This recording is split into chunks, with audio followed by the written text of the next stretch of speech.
और अब एक बड़ी खबर आपको बता दें, लॉकडाउन के खिलाफ एआईएमआईएम सांसद असदुद्दीन ओवैसी का बयान, जिसमें उन्होंने कहा है कि लॉकडाउन कोई इलाज नहीं है, लॉकडाउन की लीगल हैसियत क्या है। लॉकडाउन का ऐलान करते वक्त प्रधानमंत्री ने सोचा तक नहीं कि मजदूर कैसे लौटेंगे। केंद्र सरकार ने मजदूरों को राहत पैकेज दिए तो फिर वो सड़कों पर क्यों हैं? ओवैसी ये सवाल पूछते हुए लॉकडाउन पर बिहार, झारखंड, हैदराबाद के लेबर्स को क्यों उनके घर अब तक नहीं भिजवाया जा सका? कोरोना पर मुस्लिमों के खिलाफ नफरत का माहौल खड़ा किया गया। मोदी सरकार के मंत्री ने कहा था तबलीगी जमात के लोग तालिबानी हैं। अखलाक पहलू खान के हत्यारों को सजा हो जाती तो पालघर की घटना नहीं होती। पालघर की घटना पर ये असदुद्दीन ओवैसी ने कहा कि अगर अखलाक और पहलू खान के हत्यारों को सजा हो जाती तो इस तरह की घटना पालघर में नहीं होती। कोरोना महामारी की दवा तो मिल जाएगी, नफरत की दवा नहीं मिलेगी। तो मोदी सरकार पर ये सवाल पूछ रहे हैं असदुद्दीन ओवैसी। और फिर एक बात समझिए कि ये जो लॉकडाउन हुआ है इसकी लीगल हैसियत क्या है? नेशनल डिजास्टर मैनेजमेंट एक्ट 2005 के तहत ये हुआ है। आप बताइए, क्या ये यूनियन गवर्नमेंट को एम्पावर करता है लॉकडाउन करने के लिए? कहां पर लिखा हुआ है? ये कहता है कि to facilitate assistance and coordination. आप बताइए सेक्शन 62 क्या कहता है एनडीएमए का? कि आपको एडवाइस करें, और आप एडवाइजरी भी जा रहे हैं कि केरला ने क्यों ऐसा किया, 4-4 टीमें जा रही हैं गवर्नमेंट ऑफ इंडिया की।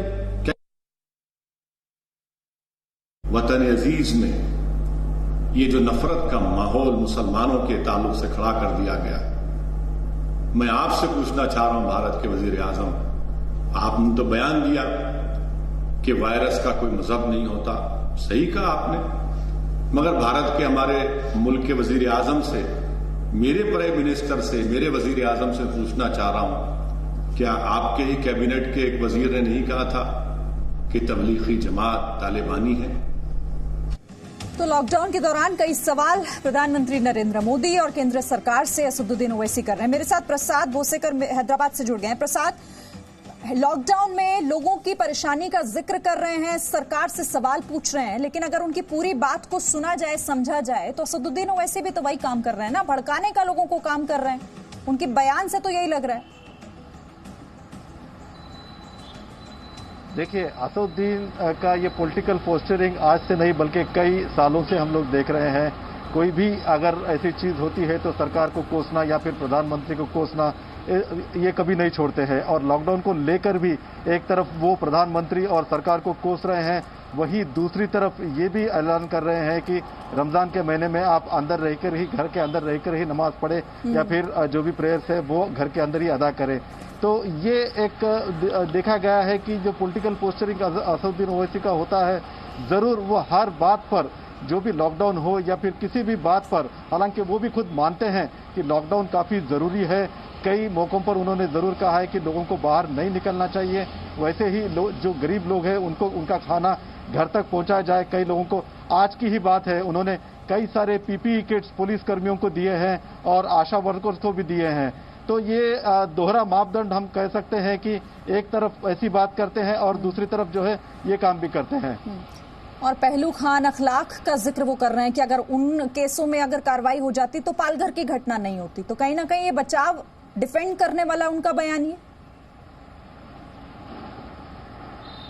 बिल्कुल, इस बात में कोई दोहराई नहीं है, लेकिन कई सारे ऐसे मामले हैं जहां अभी अगर हैदराबाद की अगर बात करें तो तबलीगी जमात से यहाँ पर कितने लोग आए हैं, अभी भी पूरी तरह से सरकार के पकड़ में नहीं आए। कल ही स्वास्थ्य मंत्री यहाँ के, उन्होंने कहा है कि अभी भी कुछ लोग मिलने बाकी है और 900 केसेस में से 800 लोग सिर्फ तबलीगी जमात से आए हैं जो पॉजिटिव है। तो आप समझ सकते हैं कि 90% जो पॉजिटिव केसेस तेलंगाना, हैदराबाद में आए हैं वो सिर्फ तबलीगी जमात से हैं।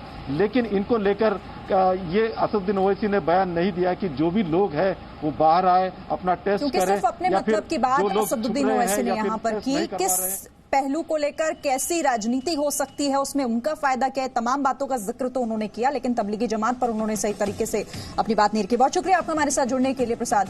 बहरहाल एक बड़ी खबर और आ रही है। पालघर में 2 साधुओं की हत्या के मामले में एक याचिका बॉम्बे हाईकोर्ट में भी दाखिल की गई है। तो ये बड़ी खबर पालघर मामले से जुड़ी हुई, साधुओं की हत्या के मामले में बॉम्बे हाईकोर्ट में ये एक याचिका दाखिल की गई है।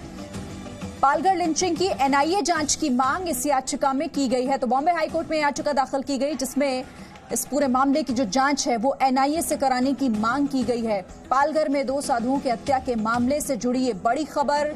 इस मामले में बॉम्बे हाईकोर्ट में एनआईए से जांच कराने की याचिका दाखिल। No signal, no worry. Presenting Z News app with live TV, latest updates and expert opinion. Available on Google Play and App Store. Download it now.